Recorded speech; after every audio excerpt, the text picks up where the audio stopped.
Hi everyone, welcome to good reviews channel. நாம் இன்னைக்கு அந்தேரா என்கிற ஹாரர் த்ரில்லர் வெப் சீரிஸோட ரிவ்யூ தான் பார்க்க போறோம். இந்த வெப் சீரிஸோட கதை என்னன்னா, வெப் சீரிஸோட ஸ்டார்டிங்லேயே ஒரு பொண்ணு மர்மமான முறையில் ஒரு ஹோட்டல்ல இறந்து போகுது. அந்த கேஸை ஹீரோயினி விசாரணை பண்றாங்க. அவங்களோட விசாரணையில சில மர்மமான விஷயங்கள் தெரிய வருது. இது ஒரு பக்கம் இருக்க, படத்தோட ஹீரோவுக்கு இருட்டுல ஒரு உருவம் தெரியுது. அதை பத்தி சர்ச் பண்ண ஆரம்பிக்காரு. இதுக்கிடையில ஹீரோவோட அண்ணன் கோமா ஸ்டேஜ்ல இருக்காரு. அவர் அப்படி இருக்க என்ன காரணம்? ஹீரோவோட லைஃப்ல இருட்டுங்கிற ஒரு விஷயம் பயமுறுத்தி அவரை சாகடிக்க துரத்திட்டே இருக்கு.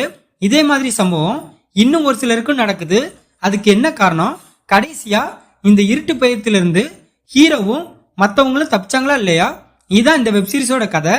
இந்த வெப் சீரிஸோட பிளஸ் படத்தோட ஸ்டோரியும் சரி, கான்செப்டும் சரி டிஃப்ரெண்டா இருக்கு. படத்துல இருட்டுங்கிற கான்செப்டுக்குள்ள ஹாரர் எலிமெண்ட் சீனை பிரசன்ட் பண்ண விதம் பிரமாதமா இருக்கு. படத்துல உள்ள ஒரு சில ஜம்ப்ஸ்கர் சீன்ஸ் நம்மள பயமுறுத்துற அளவுக்கு இருக்கு. அதுக்கு இன்னொரு காரணம் படத்தோட மியூசிக் தான். அதுதான் ஒவ்வொரு சீனையும் நல்லா எலிவேட் பண்ணி காமிச்சிருக்கு. வெப் சீரிஸ்ல உள்ள இன்வெஸ்டிகேஷனை ஓரளவு பரவலமா கொண்டு போயிருக்காங்க. படத்தோட ஹீரோயினி போலீஸ் கதாபாத்திரத்துல நீட்டா நடிச்சிருக்காங்க. ஹீரோவும் தன்னோட கதாபாத்திரத்தை சிறப்பா பண்ணிருக்காரு. இதை தவிர வெப் சீரிஸ்ல நடிச்ச எல்லாருமே தங்களோட கதாபாத்திரத்தை சரியா பண்ணிருக்காங்க. படத்தோட ரிசர்ச் போர்ஷனை நல்லா கொண்டு போயிருக்காங்க.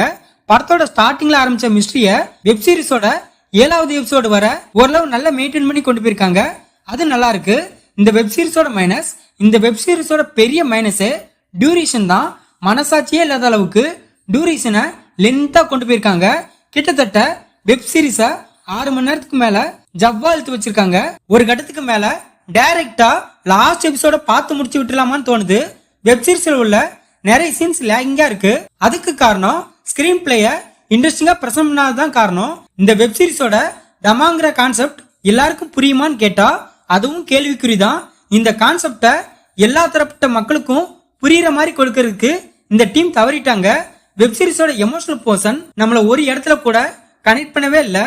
படத்தோட நெகட்டிவ் கேரக்டர் இவங்க தான் அப்படின்னு கணிக்க முடியாத அளவு இருந்தாலும் அந்த கேரக்டரோட செயல்பாடுகள் நம்மளை சாட்டிஸ்ஃபைட் பண்ற அளவுக்கு இல்ல. படத்துல மைண்டான சில அடல்ட் சீன்ஸ் இருக்கு. அதெல்லாம் ஃபேமிலியோட பார்க்கலாமான்னு டிசைட் பண்ணிக்கோங்க. இந்த வெப் சீரிஸை தேசாய் டைரக்ட் பண்ணிருக்காரு. இந்த வெப் சீரிஸ்ல பிரியா பபட், கரண்வீர், பிரஜட்டா, சர்வின் சாவ்லா இன்னும் பலர் இந்த வெப் சீரிஸில் நடிச்சிருக்காங்க. மொத்தத்தில் இந்த வெப் சீரிஸை பார்க்கலாமான்னு கேட்டா ஒரு ஆவரேஜான ஹாரர் த்ரில்லர் வெப் சீரிஸ் பார்க்கணும்னு நினைக்கிறவங்க இந்த வெப் சீரிஸை பார்க்கலாம். இந்த வீடியோ பிடிச்சிருந்தா லைக் பண்ணுங்க, ஷேர் பண்ணுங்க, சப்ஸ்கிரைப் பண்ணி சப்போர்ட் பண்ணுங்க. Thanks for all.